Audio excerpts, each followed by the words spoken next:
नमस्कार। आज हम आपको स्वामी विवेकानंद और वास्को डिगामा को लेकर कुछ ऐसे तथ्यों से रूबरू कराएंगे जिनके बारे में आप अनजान होंगे। सामान्य तौर पर इतिहास की पुस्तकों में स्वामी विवेकानंद और वास्को डिगामा को लेकर ऐसे तथ्य दिए गए हैं जो पूरी तरह से बात को सही साबित नहीं करते। वास्को डिगामा को लेकर विचारक मुकुल कानिटकर ने नए तथ्यों का खुलासा किया है। स्वामी विवेकानंद की शिकागो में हुई धर्मसभा को लेकर भी उन्होंने नई जानकारी सामने लाई है। कानिटकर ने बताया है कि स्वामी विवेकानंद की शिकागो में हुई धर्मसभा पहली नहीं थी।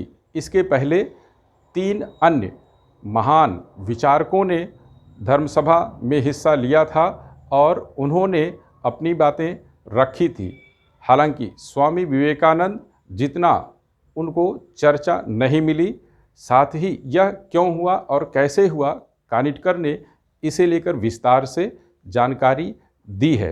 एक गोष्ठी के दौरान कानिटकर ने बताया कि वास्को डिगामा भारत खुद नहीं पहुंचा था, उसे गुजरात का एक कारोबारी लेकर आया था। यह तथ्य सही है कि वास्को डिगामा कालीकट आया था, लेकिन गुजरात के कारोबारी ने उसे वहां तक पहुंचाया था। आइए आप कानिटकर की बातों से ही खुद जानिए और स्वामी विवेकानंद और वास्को डिगामा के बारे में अब तक जो रहस्योद्घाटन नहीं हुआ उसे पूरी तरह जानिए।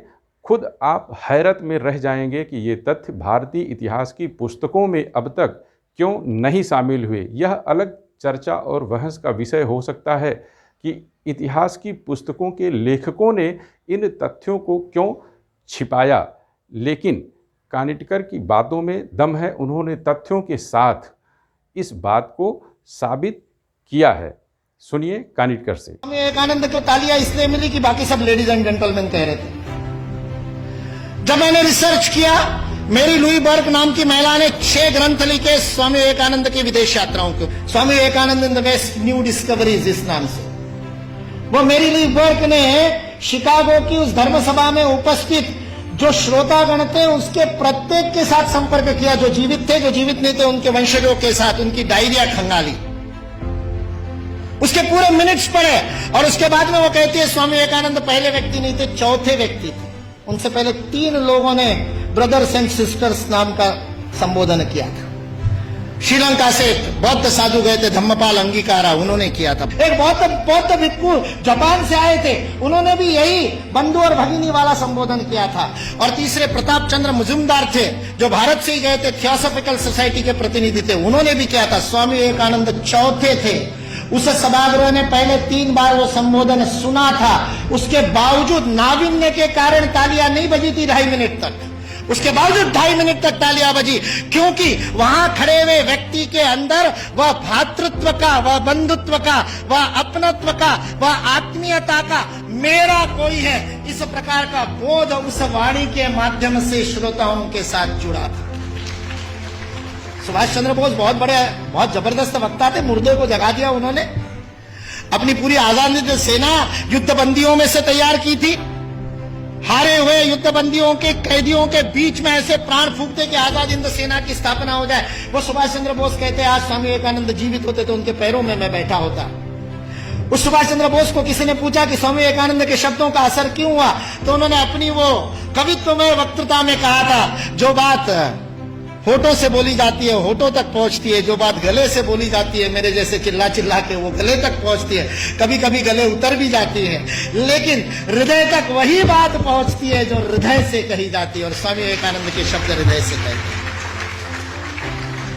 सारा 1.5 महीने का अपमान विष का प्राशन करने के बाद ये शिव वहां खड़ा होकर के कल्याण के मंत्र बोलता है और अमेरिका निवासियों को बहनों और भाइयों कह करके बोलता है, जिन अमेरिका वासियों ने उसको खाने के लिए नहीं दिया था, दर दर की ठोकरें खाने पर मजबूर कर दिया था, यू ब्लैक गेट आउट कह करके जिसका हर दरवाजे पर स्वागत हुआ था। 1.5 महीने तक अपमान सहने के बाद उस अपमान के विष को पी करके भारत का हिंदुत्व का सच्चा प्रतिनिधि, जिसने गर्व से कहो हिंदू है, उस दिन 11 सितंबर को पहली बार बोला था कि मैं गर्व से कहता हूं कि उस हिंदुत्व का मैं प्रतिनिधि हूं। बस स्वामी विवेकानंद सच्चे अर्थ में प्रतिनिधित्व करता है और उस पूरे सभागार कोई नहीं, पूरी अमेरिका को अपने भातृत्व बोध से बोधित करता है। ये भारतीय संस्कृति की वैश्विक अवदान है, वसुधैव कुटुंबकम का भाव है।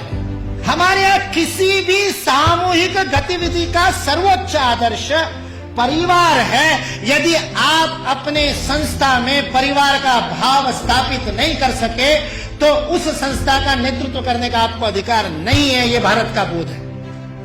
मैं कहता हूं ये कुछ नहीं बिगाड़ सकते, ये विकृति फैलाने वाले कुछ नहीं बिगाड़ सकते, क्योंकि इस देश का समाज जीवंत समाज, और जो शरीर जीवंत होता है उसके नाक में धूल का कण जाता है तो छींक मार करके भगा देता है। भारत ने भी छींक मार दी तो भाग गए बेचारे, कहां जाएंगे। और आज जिस बात के ऊपर हंसते थे उन सारी बातों को स्वीकार करने के लिए विश्व मजबूर है, विवश है। एंगस मेडिसन नाम के एक अर्थशास्त्री को काम दिया गया सन 2000 में। जिस कालगणना की आप दोनों ने बात की, उस कालगणना में 1000 की गिनती बड़ी महत्वपूर्ण थी, क्योंकि बाइबल में लिख दिया कि 1000 वर्ष जब पूरे हो जाएंगे तो मिलेनियम पूरा होगा। और मिलेनियम का बाइबलिकल अर्थ है कि उस दिन वापस आएगा क्राइस्ट, और उसके बाद में सबका जजमेंट होगा और सबको कौन किसने पास में बैठेगा वो तय होगा, और जिसने नहीं माना होगा उन सबको जहन्नुम में भेज दिया जाएगा। 1000 साल बाद हुआ नहीं तो सबको लगा 2000 साल बाद हुआ। इसलिए 2000 बड़ा महत्वपूर्ण वर्ष था। बहुत सारे सम्मेलन हुए सारी दुनिया में, और उन सम्मेलनों के बीच में दुनिया के सर्वाधिक विकसित देशों का जो संगठन है OECD, organisation for economic cooperation and development, जिसके लिए विश्व के सर्वाधिक GDP वाले पहले 7 थे, अब 15 हो गए, 16 हो गए देशों का वह संगठन था। उस OECD ने सन 2000 में एंगस मेडिसन नाम के अर्थशास्त्री को यह काम दिया कि वो विश्व का आर्थिक इतिहास लिखे। और चूंकि उनकी गणना, उनकी हिस्ट्री 0 ईस्वी से शुरू होती है, तो एंगस मेडिसन को भी काम दिया 0 ईस्वी से 2000 ईस्वी तक 2000 वर्ष का आर्थिक इतिहास लिख दीजिए। उस पुस्तक का नाम है economic history of the world millennial perspective by Angus Maddison. OECD.org इस वेबसाइट से आप डाउनलोड कर सकते हैं। 2000 वर्ष का आर्थिक इतिहास लिखा है एंगस मेडिसन ने। और वह एंगस मेडिसन कहता है कि पहले 1500 वर्ष 0 ईस्वी से लेकर के 1490 तक, 99 तक, सारे विश्व के GDP में लगभग 2/3 66% योगदान देने वाला देश कोई था तो वो भारत देश था।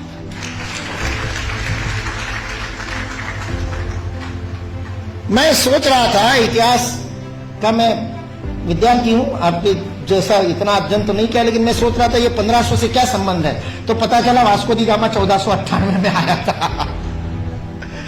और मतलब उसने भारत को खोजा, ऐसा हम लोग भी लिखते हैं, तो उससे पहले कोई गुम हो गया होगा।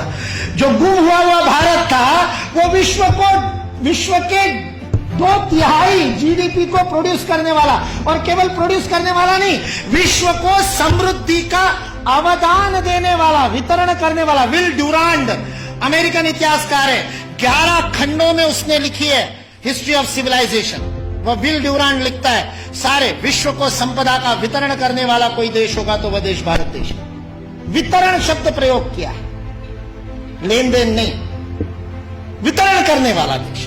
सारे दुनिया में हमारे व्यापारी जाते थे। वो वास्को दी गामा को भी हमारे ये गुजरात का व्यापारी, वास्को दी गामा ने अपनी डायरी में लिखा है, वो गुजरात का व्यापारी पानी के जहाज लेकर के उसको मिला साउथ अफ्रीका में, उसको तो भारत मिला नहीं था। इसने कहा अच्छा भारत खोज रहे हैं, चलो मैं ले चलता हूं। उसको मसाले भरने थे, इसलिए वो कालीकट गया, इसलिए वास्को दी गामा को कालीकट ले गया, नहीं तो भरूच ले आता गुजरात में। फिर हमारे इतिहास वाले लिखते कि वास्को दी गामा भारत को खोजता खोजता भरूच पहुंचा। वास्को दी गामा को भारत के व्यापारी कान्हा भाई ने खोजा, मिल गया, और उसको कहते हैं भारत खोज रहे, चल भाई मैं दिखाता हूं, चल मेरे साथ, और साथ में ले। ये वास्को दी गामा ने अपनी डायरी में लिखा है, वो बेईमान नहीं है, उसको छिपा करके इतिहास की किताबें लिखने वाले बेईमान। वास्को दी गामा की डायरी का उद्धरण दिए बिना हमारे को गलत इतिहास पढ़ाने वाले बेईमान है। वास्को दी गामा ने तो ईमानदारी से लिखा है, उसने ये भी लिखा है कि उस कान्हा भाई के जहाज मेरे जहाजों से कई गुना अधिक प्रगत थे। 40 खेने वाले लगाने के बाद भी मेरे जहाज को उतनी गति नहीं थी जो उससे 3 गुना बड़े 3 मंजिल वाला जिसके ऊपर डेक था, ऐसे जहाज को केवल 16 नाविक खेते थे। ऐसा कान्हाबाई का जहाज था। भारत की विज्ञान और तकनीकी की स्थिति अंग्रेज इस देश में आए तब सारे विश्व से अधिक उन्नत थी। ये अंग्रेजों में से कुछ ईमानदार इतिहासकारों ने लिख करके रखा।